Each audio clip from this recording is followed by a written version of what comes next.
एक इंसान की उम्र हो जाती है शादी को, और जिस इंसान की शादी नहीं हो रही होती है उस इंसान के मन में अजीब अजीब से सवाल आने लगते हैं। एक इंसान जिसकी उम्र 25 साल, 30 साल, 35 साल हो गई है और वो चाहता भी है या वो चाहती भी है कि उसकी जिंदगी में कोई ऐसा आए जिसके साथ वो पूरी जिंदगी बिताए, पर लाख कोशिश के बाद भी कोई उसके जीवन में नहीं आता। घर वाले कोशिश करते हैं, परिवार वाले कोशिश करते हैं, इसके बावजूद भी उसके जीवन में कोई नहीं आता। थोड़े से प्रयास के बाद इंसान के मन में ऐसा सवाल आने लगता है, उसे लगने लगता है कि शायद मेरे पीछे के जन्मों का एक कर्म है, शायद मैंने पीछे के जन्मों में अच्छे कर्म नहीं किए, पर उसे नहीं पता कि उसने कौन से कर्म खराब किए थे और किन कर्मों के कारण इस जीवन में उसकी शादी नहीं हो रही है या उसका रिलेशनशिप का समस्या है। कोई ना कोई तो कारण रहा होगा। वो सोचता है कि दुनिया में लाखों अरबों लोग हैं, सबकी शादियां हो रही है। वो सोचती है कि दुनिया में इतने सारे आबादी है, हर किसी की तो शादी हो ही रही है, पर एक मेरा जीवन है, लाख प्रयास के बाद भी नहीं हो पा रहा है। कई बार लोग पंडित जी के पास जाते हैं, कुंडली दिखाते हैं। कुंडली दिखाने के बाद पंडित जी कहते हैं कि ये मांगलिक है या इसमें दोष है, इसकी पूजा कराइए, और उसके परिवार वाले पूजा भी कराते हैं। उसके बावजूद भी उसके जीवन में कोई नहीं आ रहा होता है। पूरे जीवन में उसका रिलेशनशिप का यही हाल रहा, कोई भी उससे प्यार करने वाला नहीं मिला। कहीं ना कहीं पीछे के जन्मों का कोई ना कोई तो लेना देना है।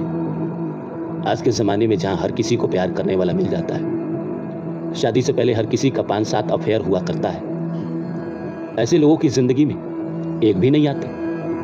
और कभी कभी लोगों को देखता है कि मेरा कोई दोस्त है जिसके जीवन में 7 अफेयर रहे उसके, और शादी भी इतनी आसानी से हो गई, और मेरे जीवन में तो कुछ नहीं रहा पूरा।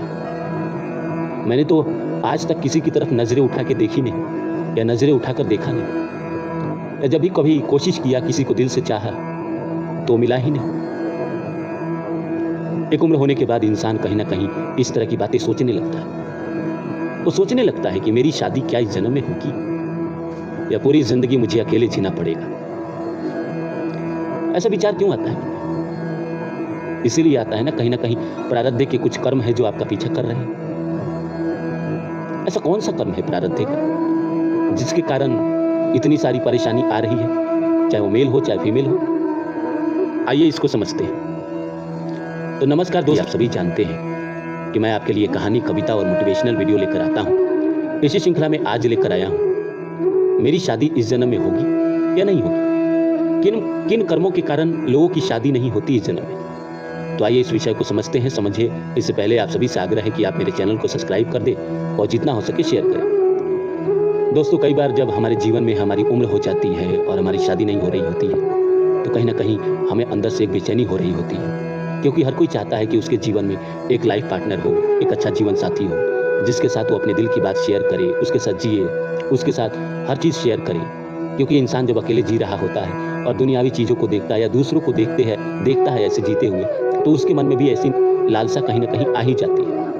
लाख कोशिश के बाद भी जब शादी नहीं हो रही होती है तो मन में कहीं ना कहीं निराशा आ जाता है। फिर आप लाख पंडित जी के पास जाते हैं, कुंडली दिखाते हैं, तमाम तरह के दोषों की शांति कराते हैं, परिवार वाले अलग परेशान हो रहे होते हैं, कहीं रिश्ता तय नहीं हो रहा होता है या आपकी ज़िंदगी में कोई आ नहीं रहा होता है। तो ऐसा क्यों होता है? किन कर्मों के कारण ये होता है? आइए इसको समझते हैं। देखिए, कई बार होता है दोस्तों कि प्रारब्ध पीछे के जन्मों में जो भी है, चाहे मेल हो चाहे फीमेल हो, कहीं ना कहीं पेंडिंग कर्मा बन जाता है उसका। अगर पुरुष है तो कहीं ना कहीं स्त्रियों को लेकर उसके विचार अच्छे नहीं थे पीछे के जन्म में। अगर स्त्री है तो कहीं ना कहीं पीछे के जन्मों में उसको पुरुषों को लेकर अच्छे विचार उसके मन में नहीं थे, और इस जन्म में भी उसके मन में कहीं ना कहीं ऐसा विचार आता है। कहीं ना कहीं उसके मन में इस जन्म में भी ऐसा विचार आता है, और इस जन्म में भी अगर पुरुष है तो स्त्रियों को लेकर नकारात्मक चीजें अपने मन में या उनके बारे में बोलने की वो कोशिश करते रहता है, और वो बोलता भी है। आप देखिएगा, जिन लोगों का भी पेंडिंग कर्मा अगर कहीं ना कहीं बुरा रहा है स्त्रियों के प्रति, उनके मुख से हमेशा किसी लड़की के लिए या किसी न किसी स्त्री के लिए अपशब्द निकलते रहते हैं। और वहीं अगर लड़की के जीवन में कहीं ना कहीं पेंडिंग कर्मा पुरुष के प्रति है, या किसी स्त्री के जीवन में कहीं ना कहीं कोई पेंडिंग कर्मा पुरुष के प्रति है, तो उसके मुख से भी हमेशा पुरुषों के लिए अपशब्द निकलते रहते हैं। और ये सिलसिला कई जन्मों से चला आ रहा है, एक जन्म का नहीं है। जो आपने दुर्व्यवहार पीछे के जन्मों में किया, अगर आप स्त्री हैं तो पुरुष के साथ, या पुरुष है तो स्त्री के साथ, वो तो पता नहीं है। कहीं ना कहीं आपका पेंडिंग कर्मा पीछे के जन्मों में खराब तो है ही। मान के चलिए आपका खराब था तभी आपके जीवन में ऐसा हो रहा है। कई बार स्त्री आपके जीवन में आएगी अपना पेंडिंग कर्मा सधाने के लिए और आपका बुरा करके जाएगी, जिसकी वजह से इस जन्म में भी आप बुरा भला उसको कहेंगे। सेम कहानी स्त्रियों के साथ भी है। जो पुरुष पीछे के जन्मों में जो पेंडिंग कर्मा है वो इस जन्म में भी आएगा और आपके साथ कहीं ना कहीं बुरा करके जाएगा, और आपके मुख से फिर से अपशब्द निकलेगा। और ये कहीं ना कहीं पेंडिंग कर्मा इसी तरह बनते चला आ रहा है, बनते चला आ रहा है, और जिसके कारण आपको इस जन्म में ये सब भोगना पड़ रहा है। तो क्या करें? मान लीजिए पीछे के जन्मों में किसी ने ऐसी गलती कर दी, क्या किया नहीं किया किसी को पता नहीं। इस जन्म में ऐसा क्या करें कि आने वाले भविष्य के लिए बेहतर हो जाए, और इस जन्म में भले मुश्किल से हो शादी, लेकिन आने वाले जीवन में बेहतरीन हो जाए और पेंडिंग कर्मा कहीं ना कहीं अच्छा हो जाए। देखिए, अगर आपके जीवन में पेंडिंग कर्मा है, अगर कोई स्त्री या पुरुष आपके जीवन में आ रही है और आपके साथ बुरा करके जा रही है, तो भला बुरा कहना बंद करें सबसे पहले, और उसके बाद जितना हो सके इस जीवन में अगर आप स्त्री हैं तो पुरुष का, और पुरुष है तो स्त्री का सम्मान करें। यही कर्म है सधाने का।